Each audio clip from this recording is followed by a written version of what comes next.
I thought I would do a different small type of reading today.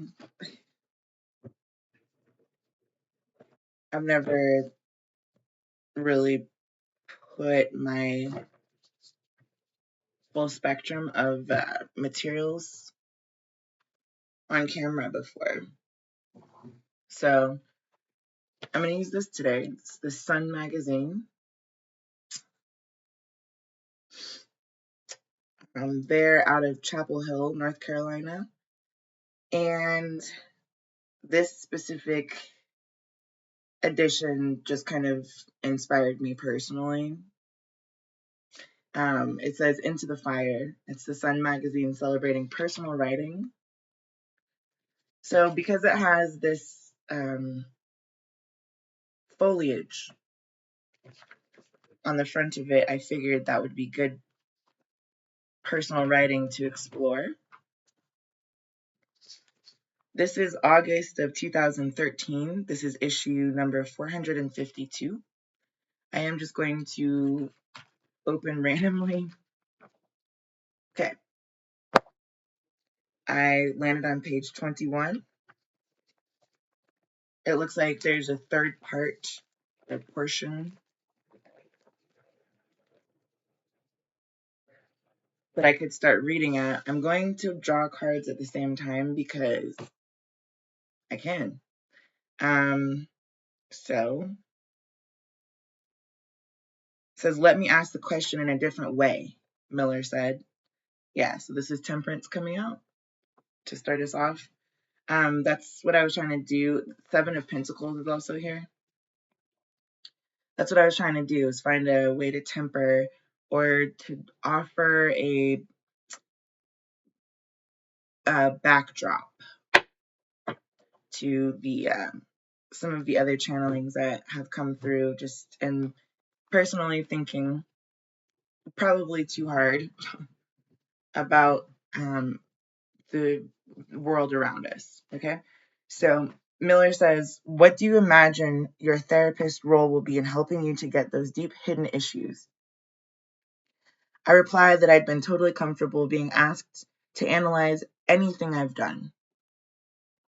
I'm used to it since that's how I was brought up. However, my brothers and I did something wrong. When my brothers and I, no, that's what it says. I had it right the first time. Whenever my brothers and I did something wrong, our parents would say, why don't you go to your room and think about what you did, why you did that? And my father always said that there was no such thing as an accident. And so I tell Miller that I imagine my therapist role will be to help me get to my own deeper issues through free association, but that I definitely do not want a therapist to be directive about what I should talk about. Do you think I'm being too directive? Yeah, sort of. So she wants to go in this direction through the door and find her happiness in the sky and the atmosphere around herself. And because the therapist is maybe sort of pressuring her too much, or sort of exerting, I'm guessing, this is all me guessing,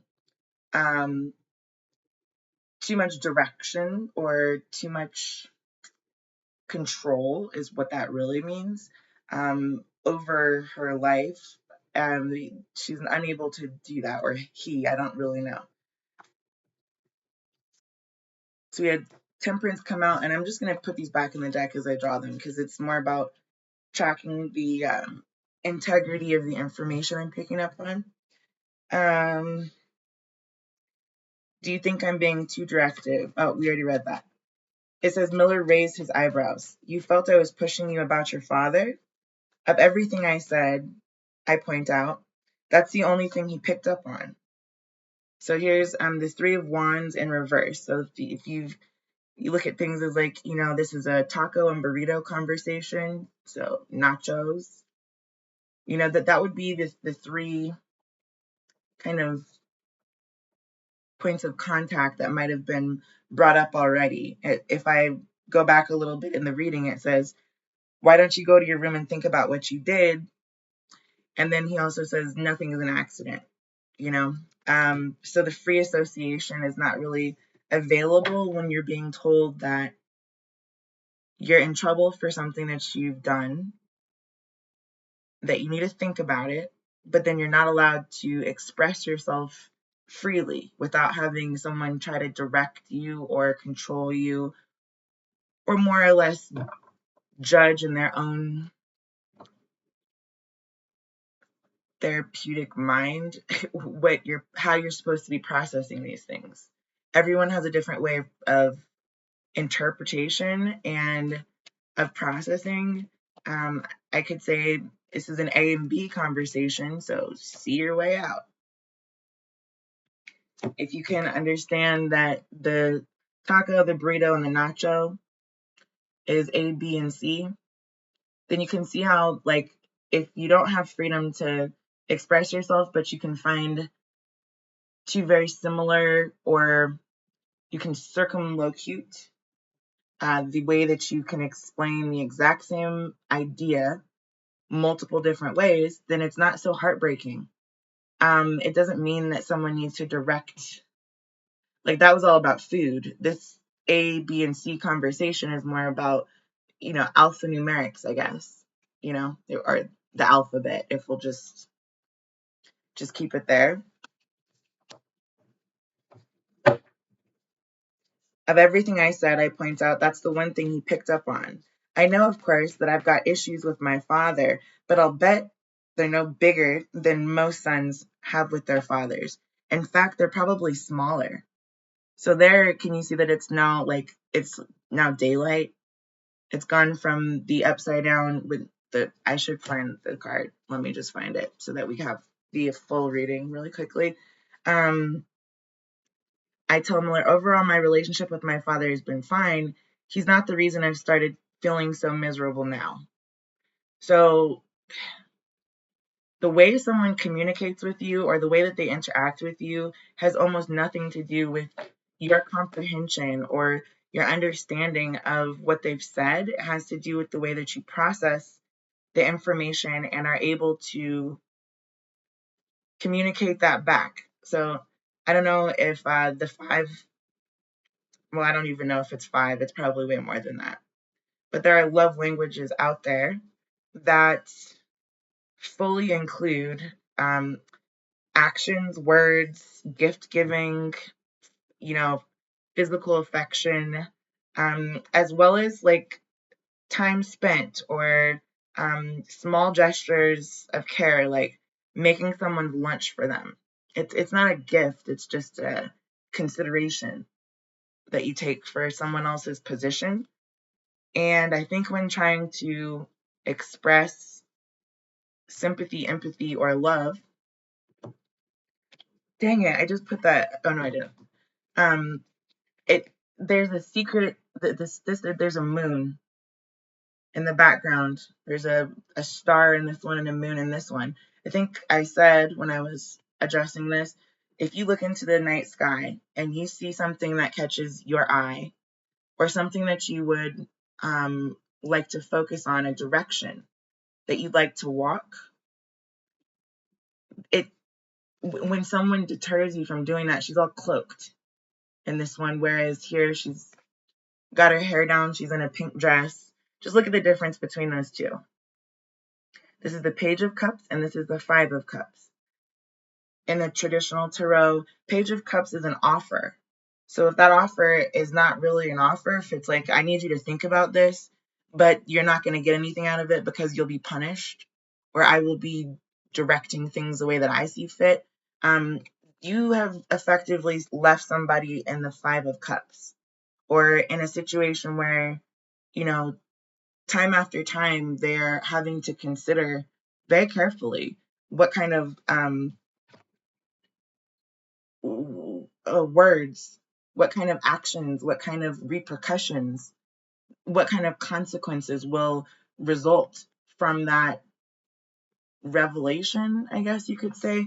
It's not a revelation religiously. I'm just saying that when you reveal your feelings to somebody, if they're not willing to take the time to see your perspective, maybe understand your stance, then you effectively either blot out, like a Rorschach blot out. This is about therapy, or you've illuminated something that was secretly not something that they felt comfortable with, or that an area that they didn't feel confident in, if that makes any sense. Anyway, I'm gonna keep shuffling. He's not the reason I've started feeling so miserable now. What is the reason? If I knew that, I wouldn't be here. That's what I thought a therapist would help me figure out. And he'd help you figure this all out by not ever saying anything without ever directing the conversation. Miller's smile is really getting on my nerves. I sigh heavily, then I tell him that I feel like he's mocking me. He apologizes and assures me he's not. He's just trying to understand me.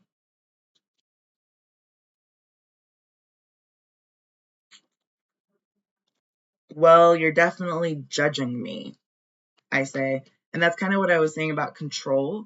When someone limits you to their love language or to their language period, if we're talking about, A, B, and C, or they're, making food for someone like a lunch. A and B, the taco burrito, C being the nachos. Yeah, there you go. It's the conversation is no longer loving. This is the Two of Pentacles. But in this specific card, there's like this, both of them are kind of restricted. They're being held back. It almost looks like they're being pulled in two opposite directions, although they are equal reflections of one another, which is to say anyone's point is valid. You don't have to like something that somebody is saying, but if you're attempting communication with them, what you should be attempting is reception rather than to control the outcome of what they're trying to say. So I'm going to put this one in the middle because it kind of falls between these two doorways or two types of. I'm just thinking of that song, I Only Think of You on Two Occasions. That's day and night. Okay, it's kind of the same thing over here with the idea of using like just little metaphors for food or for privacy or for privacy of um, self-expression, as it were. You can't really make an assumption about what people are trying to say. You can hear it the way that you're going to hear it, and it might be positive or it might be negative. That's also both sides of the coin, if you will. Well, you're definitely judging me, I say. When have you felt I was judging you? This whole time. Ooh, there goes the Hierophant card. That is literally the coming together of these two parts. You see the pillars? It's the locking in on the fact that the whole point of trying to communicate or trying to connect with somebody should be much more focused on a mutual understanding, a mutual agreement. But when someone's talking and you're constantly thinking of ways to traverse or to circumlocute or to get around the point of what they're saying, what I hear Miller saying in this little blurb that we've read thus far is that he feels hurt, misunderstood, and completely judged. And rather than the therapist being receptive to that or validating any of his valid opinions, feelings, or stances, there's a real need to kind of control this. I don't know if you can see the star as well as the moon. Those two sides of self have come together on the other side of the door. But that's only when there's love involved. The Two of Pentacles does represent love in the tarot.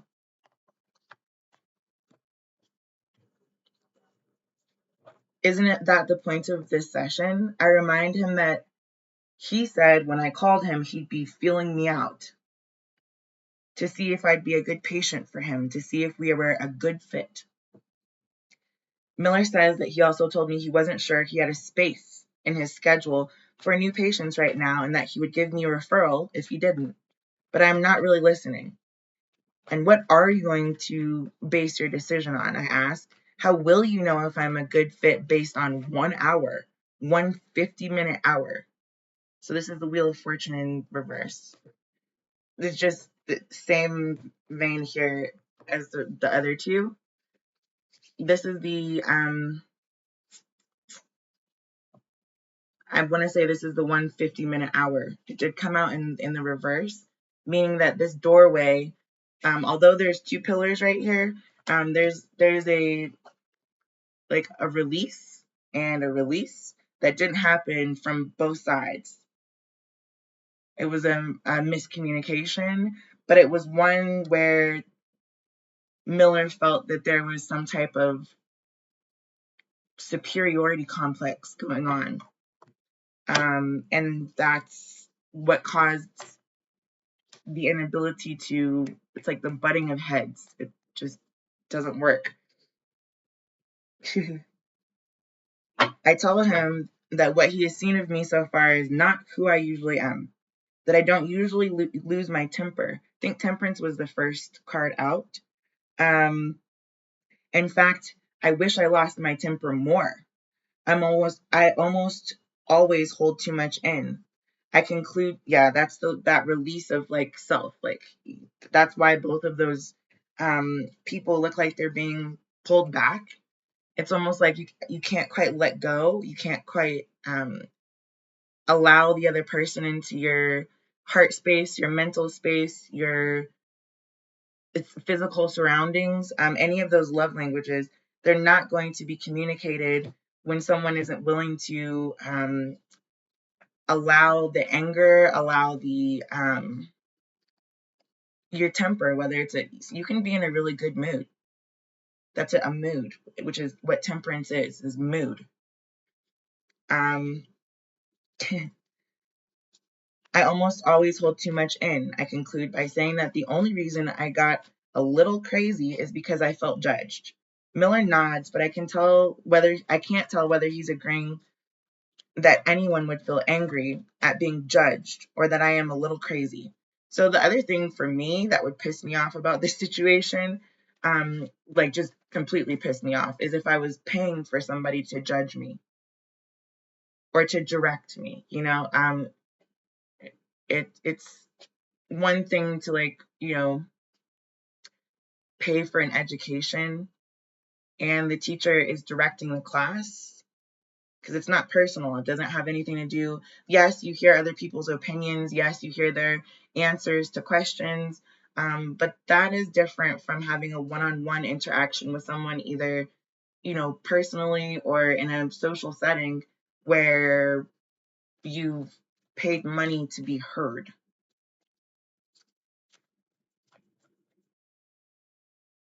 And that's why I made that stupid medal or a monument remark, I continued.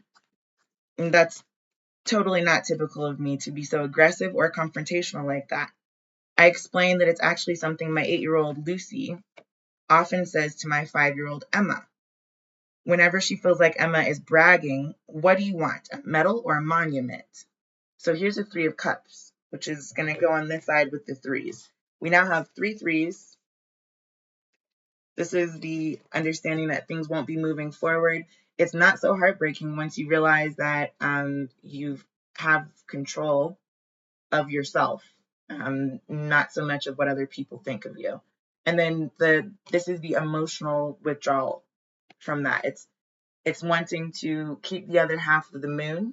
I'm hearing that song Dark Side of the Moon.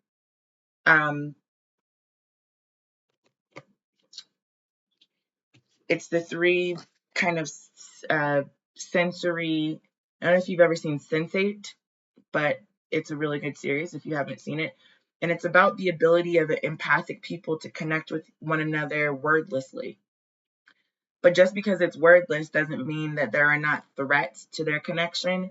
They don't even live in the same vicinity. So the intuitive side of that is being able to hold the space for both the sun and the moon within self. And the only thing that can actually challenge that is the opposing forces, the Wheel of Fortune and the Two of Pentacles being the two sides of the coin. You can either say, I'm going to hold myself back, even though I can love you from a distance, or if you're up close and personal and we're both going to walk through this doorway together, these are the sphinxes and they are in two different colors. However, if you look at like Chinese lions in front of I don't know, any kind of monument, since we're going to talk about a medal or a monument, right? The one with a small lion under its paw is the one that is a girl, and the one with the ball under the paw is a boy. And we can look at that as like being this, the stars and the moon. There's also a song by Sade. It's called this. I think it's called the sky and the moon in the sky. It's called the moon in the sky. That's what this is. Okay. Says, why do you think our conversation reminded you of your daughter? Miller asks. This is my first time reading this, by the way. Why do you think it reminded me of my daughters? Are you asking because you think you know?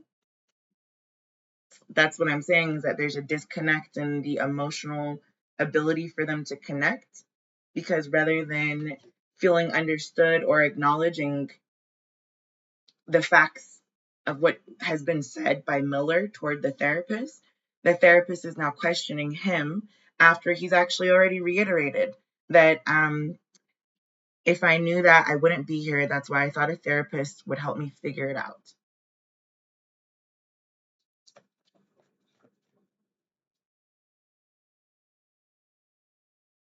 I thought you weren't interested in my offering any interpretation, Miller says.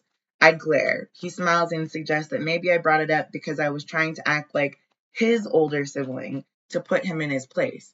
So do you hear how and maybe I'm taking sides, maybe I'm not reading this the correct way. All I'm saying is that like the emotional depth perception has now been completely lost. Now the therapist is actually using his request for advice, him asking for advice, as a opportunity to belittle him by saying, all you want to do is control the conversation. Well, that's what he was worried about in the beginning, was that the therapist was going to try to direct him rather than assist him in understanding what was going on a deeper level. I shake my head and point out that I'm the one who has no power in this situation, so I'm more like the younger sibling. Miller waits for me to go on. I describe how when Lucy makes the medal or a monument remark, she intends to shut Emma up, but Emma is too little to understand that it's a put down. Yeah. She'll ask, what's a monument again? Yeah, there you go. Divine wisdom is not something that you can explain. It's an understanding and compassion. It's an empathetic response. It's having sympathy for somebody rather than trying to control their feelings in a way that is convenient.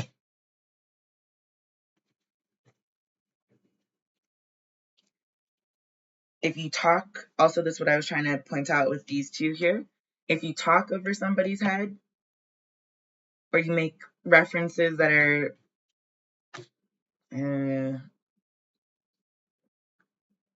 unfamiliar to them, then it won't be perceived very like well. Okay. They'll ask, what's a monument again? And this is, by the way, a pharaoh on divine wisdom. And of course, that makes Lucy mad. And she'll explain that it's a big statue of you that they put or build in a park. And then Emma will put her chin in her hand as if she's thinking really hard and reply, I think I'll take the monument. Miller gives a real laugh this time, not that patronizing chuckle.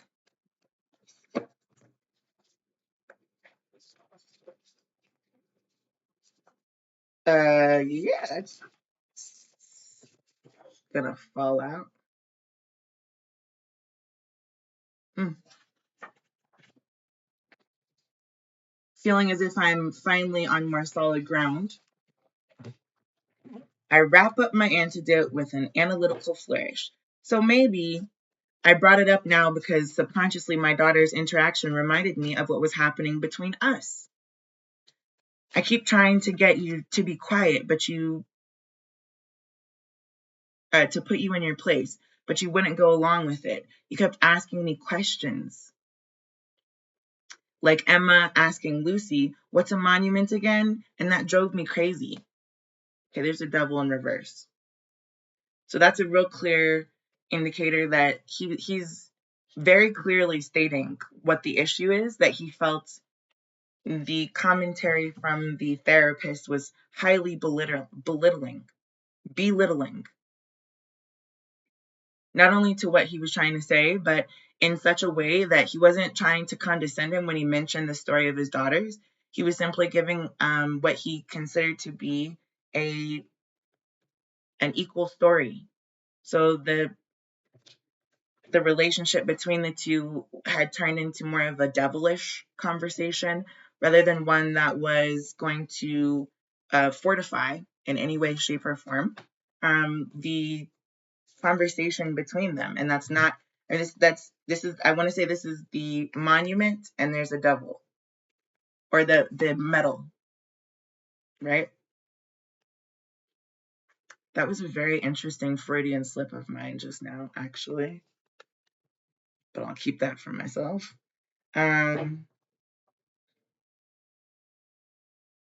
I glance at Miller, hoping that he'll give me a sign of approval, that he'll finally acknowledge that I'd be a fascinating, charming, endearing, neurotic patient, and of course, he'll fit me into his schedule.